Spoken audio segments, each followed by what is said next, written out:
So Daniela, thank you so much for inviting me to give this presentation.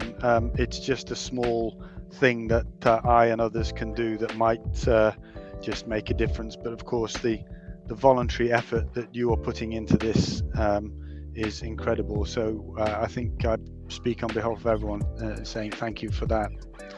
I thank you for being here. Thank you, Dan. It was actually quite a difficult thing to work out what to talk about. I was sort of late to the party, and a lot of my favorite topics, as you probably gathered, had been picked up. But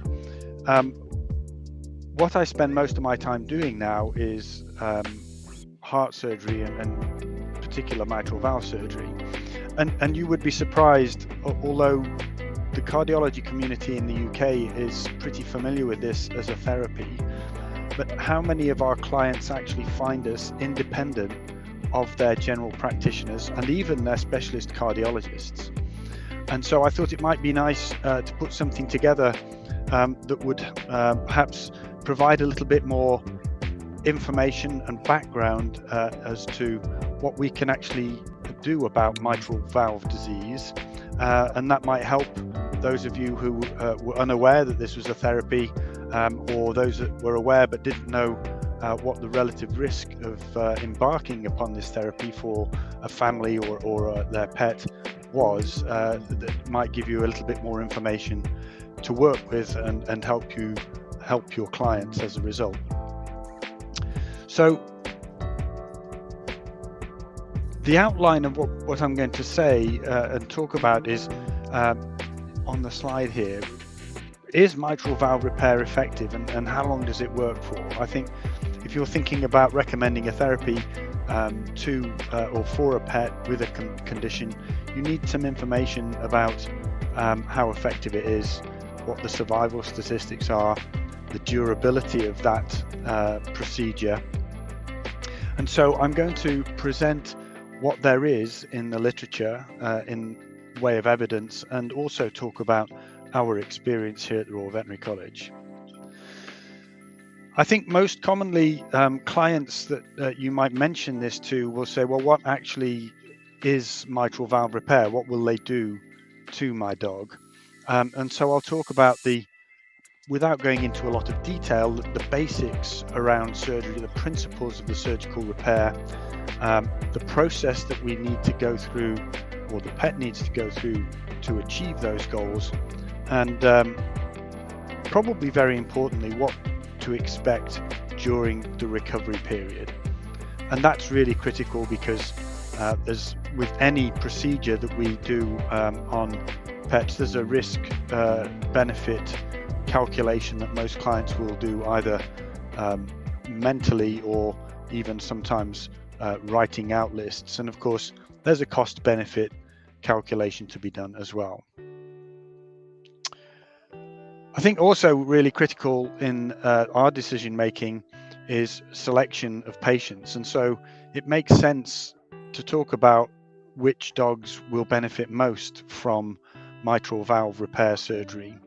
And in the subcategories here, we've got myxomatous mitral valve disease, and we'll talk about the ACVIM classification of mitral valve disease, because that provides a really excellent framework for us to base decisions not only on medical therapy, but also when now, since the 2019 publication or republication of the classification, when surgery would be appropriate and when it should be considered. We're going to focus on myxomatous mitral valve disease. Congenital mitral valve disease is a completely different beast, and that is a much more challenging condition to manage, both medically and surgery. I've written what the cost of this is, because if you're considering offering this to patients, the clients will want to know roughly what the cost is. And I'm not going to talk too much about money. Obviously, we're in a charity event tonight, but what we'll say is, and I'll give you the email address later, if you want to know a bit more about the cost of therapies like this, please contact us. We'll talk briefly about where it can be done, and I think critically the process for getting a canine patient on the waiting list for mitral valve repair. So mitral valve repair would seem like a relatively new thing, but if we look at this list of publications, Samu Kanemoto published the first mitral valve repair manuscript, case report, in 1990, and this was one that really caught my eye. I was a relatively new graduate, just finished my surgery residency, and at the time living and working in North America when the University of Pennsylvania did a fantastic job of training specialists that had gone out into the suburbs of Philadelphia and were actively working in competition with the university. It seemed like, to me, working out how to manage valvular heart disease surgically, which was of course the standard of care for humans with mitral valve and other valvular disease, this might create a little niche for us in a very competitive referral marketplace. So shortly after Sami Kanemoto, Lynn Boggs, a practitioner in Texas, working with some surgeons from a local hospital, published the second case report. There's a few years gap here, 6-year gap. And at this time we were starting to develop the idea further at the University of Pennsylvania. And about the same time we were developing the idea of doing heart surgery at Penn, Chris Orton here had embarked on a program initially of aortic stenosis surgery, occasionally other procedures like pulmonic stenosis, but he'd also done a run of mitral valve repair cases. And you can see this sort of trickled through over the years, but the person that's had the biggest impact on mitral valve repair worldwide is this gentleman here, Masami Uechi. Again, a Japanese surgeon working in Yokohama, just one of the parts of the Tokyo conurbation, and this was a landmark publication in 2012, 48 patients, and subsequently through different series of cases looking at different aspects of this repair, he's gone on to publish about several hundred dogs that have had repair, and he has also done some very nice review articles on the techniques that he's used, and that's spawned other clinicians, Sami Kanemoto in particular, to publish long-term survival of dogs with mitral valve disease. So from the early 90s through to the present time, the number of publications and therefore the evidence for the efficacy of this as a therapy has been building.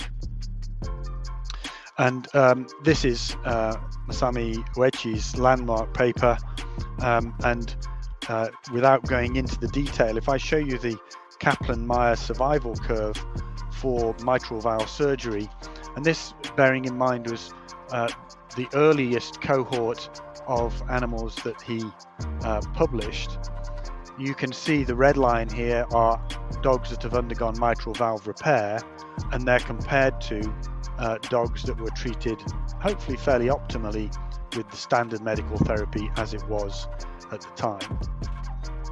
And this graph really proves that if dogs survive that initial post-surgical period, then over time they remain static. Their disease state is reversed and stabilized, whereas with medical therapy, we know from the onset of heart failure, then the average life expectancy is about 12 months, and that's what this blue line is depicting. And so there's a huge gap between the long-term outcome for dogs that have had successful repair and dogs treated medically. But the hitch always was this is the risk associated with the treatment, and I think remarkable that so early on in his experience he was able to achieve survival rates of between 80 and 90%.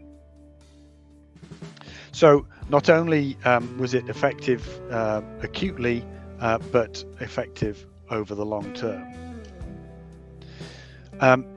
This is a really nice publication. There is not a lot of detail about the number of patients that Sami Kanemoto has actually treated, but this is a very nice description of the repair techniques that Sami Kanemoto has employed over the years. He's a fascinating gentleman. He works out of a very small clinic in a very large city in Japan, Nagoya, and his entire clinic turns itself over to open heart surgery one day of the week. So what have we done here at the Royal Veterinary College? Well, as David Holt mentioned, I returned to the UK in early 2000, and by 2005 we were in a position to start doing open heart surgery. And this is just a list of the different procedures that we've done. You can see mitral valve repair are by far and away the bulk of what we've done. We've operated on some dogs with dysplasia of the mitral valve. Tricuspid valve, I've bunched together valve repair and valve replacement, and then a little mishmash of other conditions. So we've got a total experience of something like 180 surgical procedures, open heart surgical procedures since 2005. And you can also look at the percentage of success, as in discharge from the hospital. And you can see the story unfolding here between the difference between mitral valve repair for myxomatous mitral valve disease and mitral valve dysplasia. But we've had some very nice successes. It's nice to have 100%, but 2 out of 2 really isn't 100%. I have no idea what results we would get if we did 100 dogs with tricuspid stenosis. Hopefully we won't see 100 in my lifetime anyway. But it gives you a flavour of the experience we've accumulated over the years. If we look specifically at mitral valve repair, then you can see, and I'll come back to when we did our first repair here at the Royal Veterinary College a little bit later in the presentation, but we really started in earnest in 2017.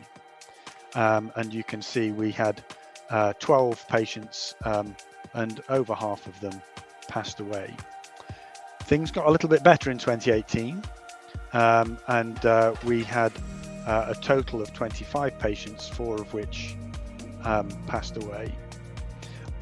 I think it's important to say that all of the clients that brought their dogs to us were sat down by me in person usually, and I explained fully the risks to these clients, and they gave fully informed consent.